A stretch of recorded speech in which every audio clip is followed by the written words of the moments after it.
Hi friends, welcome to my channel. AP రాష్ట్ర వ్యాప్తంగా ఏపీలో మహిళలకు ఉగాది కానుకగా ఈ యొక్క 1500 రూపాయలు జమ పైన అయితే కనుక కీలక ప్రకటన అయితే కనుక రానుంది. సో దానికి సంబంధించిన పూర్తి వివరాలు అనేది అయితే తెలుసుకుందాము. సో వీడియోని అయితే స్కిప్ చేయకుండా చివరి వరకు చూడండి.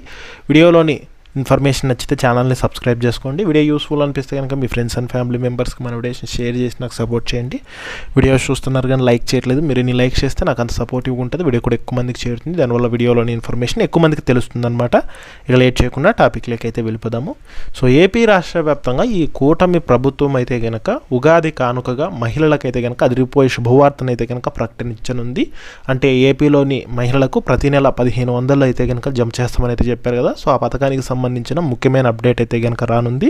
అంటే మనకు సోషల్ మీడియాలో కూడా చూసుకున్నట్లయితే కనుక గత కొద్ది రోజులుగా అయితే కనుక ఈ ఉగాది కానుకగా మహిళలకు ఈ 1500 రూపాయలు జమ చేసే దాని మీద ప్రకటన వచ్చే అవకాశం ఉన్నట్లు అప్డేట్ అయితే రావడం జరిగిందనమాట. సో ముందుగా చూసుకుంటే ఈ యొక్క ఆడబిడ్డ నిధి పథకం అనమాట. ఆడబిడ్డ నిధి పథకం కింద ఏపీలోని మహిళలకు 18 నుంచి 60 సంవత్సరాల మధ్య కలిగిన మహిళలు అయితే కనుక అర్హులైతారనేది చెప్పడం జరిగిందనమాట. అందులో భాగంగానే మనకు ఎస్సీ కులానికి, ఎస్టీ కులానికి, బీసీ, ఈబీసీ, మైనారిటీ అన్ని కులాలకు చెందిన మహిళలు అయితే కనుక అర్హులవుతారు. ఓసీ కులానికి చెందిన మహిళలు కూడా అయితే కనుక అర్హులైతే అవ్వడం జరుగుతుంది. సో గతంలో మనకు వైఎస్ఆర్ చేయూత, ఈబీసీ నేస్తం, కాపు నేస్తం పథకాలు ఉండేవి కదా, వాటన్నింటి ప్లేస్లో కూటమి ప్రభుత్వం అయితే కనుక ఈ యొక్క ఆడబిడ్డ నిధి పథకాన్ని అయితే కనుక తీసుకొని రావడం జరిగింది. ఎన్నికల హామీల్లో భాగంగా ప్రతి నెల 1500 చొప్పున సంవత్సరానికి 18,000 రూపాయలు జమ చేస్తామని అయితే చెప్పారు.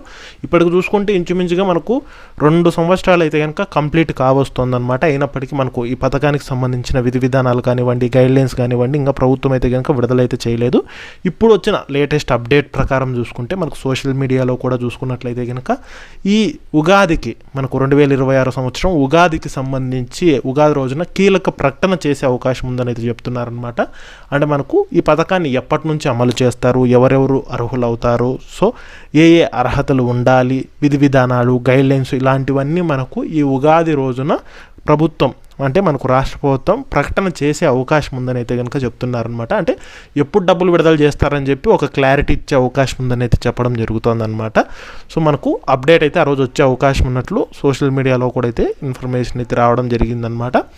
అందులో భాగంగా చూసుకున్నట్లయితే కనుక మనకు ఎవరెవరు అర్హులు అవుతారు ప్రస్తుతం ఉన్న ఇన్ఫర్మేషన్ ప్రకారం చూసుకుంటే మనకు ఏపీ మహిళలు అయి ఉండాలి, 18 సంవత్సరాల నుంచి 60 సంవత్సరాల మధ్య వయసు కలిగిన వారై ఉండాలన్నమాట.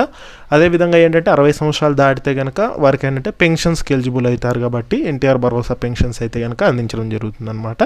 ఇక 18 to 60 ఇయర్స్ మధ్యలో కూడా మనకి ఏంటంటే కనుక రూల్స్ పెట్టే అవకాశం అవుతుంది. అంటే స్టూడెంట్స్ కానివ్వండి, అట్లా స్టూడెంట్స్కు ఆల్రెడీ ఫీజు రింబర్స్మెంట్ అవి వస్తూ ఉంటాయి కాబట్టి సో ఈ పథకానికి ఎలిజిబుల్ చేసే అవకాశం కూడా అయితే ఉంటుందన్నమాట.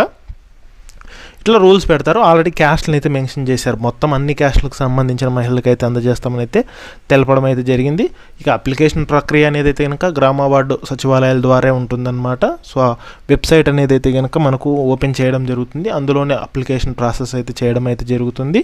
ఇక అప్లికేషన్ పెట్టుకోవాలన్నా తప్పకుండా లబ్ధిదారులు ఆధార్ కార్డు, అలాగే మీ యొక్క రేషన్ కార్డు, వీటితో పాటు క్యాస్ట్ సర్టిఫికేటు, ఇన్కమ్ సర్టిఫికేటు ఇవి కూడా అయితే అడగడం జరుగుతుంది. బ్యాంక్ అకౌంట్ జెరాక్స్ అయితే కనుక ఇవ్వాల్సి ఉంటుందన్నమాట.